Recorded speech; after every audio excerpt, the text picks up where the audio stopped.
Paname. Ici c'est Paname. Ici c'est Paname. Ici c'est Paname. J'ai la tronche du parigo, le cœur qui palpite. On chante, on crie, Paris est magique. Le rouge, le bleu, fier de nos couleurs. Le parc en feu, ressens-tu la ferveur? Yo, salutations mes humains, c'est OP, j'espère que vous allez bien et bienvenue sur la chaîne. On se retrouve pour une nouvelle vidéo actualité mercato. Il y a de l'avancée dans le dossier du Géorgien Kvaratskhelia, le joueur du Napoli. Il y a des choses à dire et bien évidemment, on finira avec Kylian Mbappé qui, encore une fois, n'est pas coutume, a fait une sortie médiatique et il a été piquant. Bref.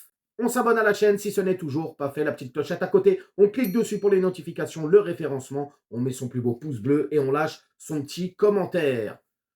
On commence tout de suite avec le premier sujet, Kvaratskhelia.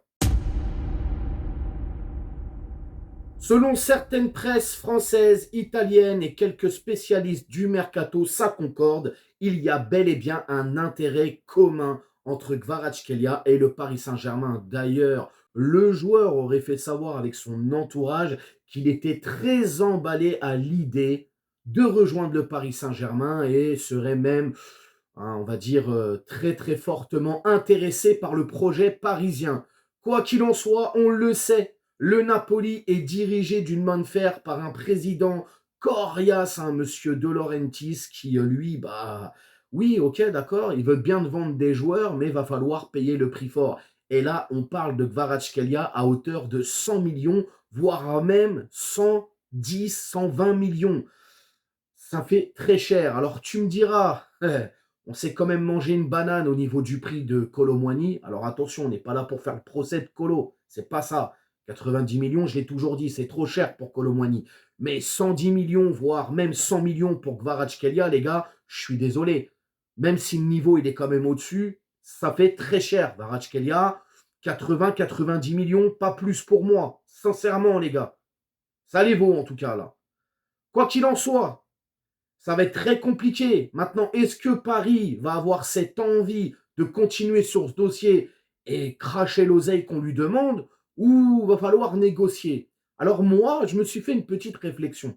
Je sais que cette réflexion-là n'aboutira pas, parce que voilà, il y a plein de paramètres à prendre en compte, et je vais justement les étaler, et vous me direz dans les commentaires ce que vous en pensez. Mais j'ai eu une idée comme ça, et je me suis dit, tiens, sait-on jamais? Ça se fera pas, mais j'ai quand même la dire. On a un joueur qui s'appelle Xavi Simons, qui ne veut pas revenir à Paris. On le sait qu'il souhaite encore être prêté. Malheureusement, on ne peut pas le vendre maintenant, puisque voilà, le PSV va toucher de l'oseille s'il y a une vente, etc. Et pour éviter que le PSV prenne de l'argent sur une potentielle vente de Xavi Simons, on préfère encore une fois le reprêter, puisque lui ne veut pas revenir, pour éventuellement le vendre l'été prochain, puisque là, ce sera annulatif et on pourra récupérer tout l'oseille. Eh bien, je me dis, voilà, tu as un joueur qui veut pas revenir à Paris, qui a un gros potentiel, qui, lui, personnellement, veut jouer, veut du temps de jeu.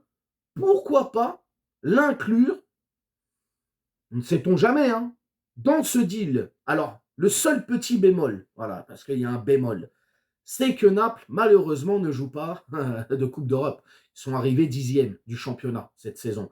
Donc, il n'y a pas de Coupe d'Europe. Donc, je me dis, tu vois, j'imagine une chose, mais ce truc-là est à prendre en compte quand même. Est-ce que Xavi Simons pourrait, lui, être emballé à l'idée de rejoindre l'Italie, le championnat de la Serie A, notamment cette belle équipe de Naples, disons-le, pour y jouer? Je ne sais pas. Je me dis peut-être que Paris peut avoir une carte et se dire, tiens, on va lui proposer.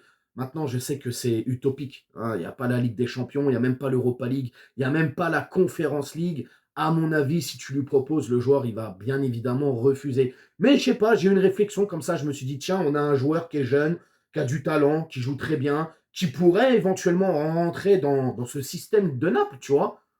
Il y a une ferveur, c'est un club mythique, c'est une ville qui pue le football. Quoi de mieux pour un jeune comme lui pour pouvoir aller s'aguerrir encore plus, tu vois? Et en plus de ça, il a une valeur marchande, ce qui ferait considérablement baisser le prix de Kvaratskhelia. Tu vois ce que je veux dire? Mais bon, ça reste utopique. En tout cas, on le sait maintenant, c'est un dossier qui va être coriace. Lui, le joueur, de son côté, veut venir à Paris, est très emballé à l'idée de rejoindre le Paris Saint-Germain. le projet de jeu, tout ça l'intéresse fortement. Maintenant, oui, je pense que Paris va falloir bien négocier, va falloir surtout avoir un plan B, parce que c'est bien beau de s'intéresser à ce genre de joueur, c'est très bien, mais il faut un plan B, les gars, parce que si Gvara, ça ne se fait pas, il va falloir aller chercher quelqu'un d'autre. Mais je pense que voilà, Campos a 2-3 coups d'avance, à mon avis, déjà, sur un potentiel refus de ce joueur par rapport à Naples, hein, je dis bien parce que lui, le joueur, veut venir. Donc voilà, c'était un peu tout ce qu'il y a en ce moment sur Kvaratskhelia, mais lui, il veut venir. Et j'espère fortement que ce dossier va avoir une fin heureuse et voilà, une officialisation de Kvaratskhelia en tant que joueur parisien. C'est tout ce que je souhaite à mon club. Ah, sacré Kylian, encore une fois, il a donné une interview, il n'a pas été de main morte, hein. On lui a posé bien évidemment des questions sur le PSG, sa relation avec Paris, Nasser, etc. Je crois que c'était pour un média CNN, si je ne dis pas de bêtises. Et donc, alors c'était en anglais, ça a été traduit en français, bien évidemment, et on y apprend dans cette interview que bah, il a très mal vécu cette année, ça a été très compliqué pour lui avec la prolongation et tout.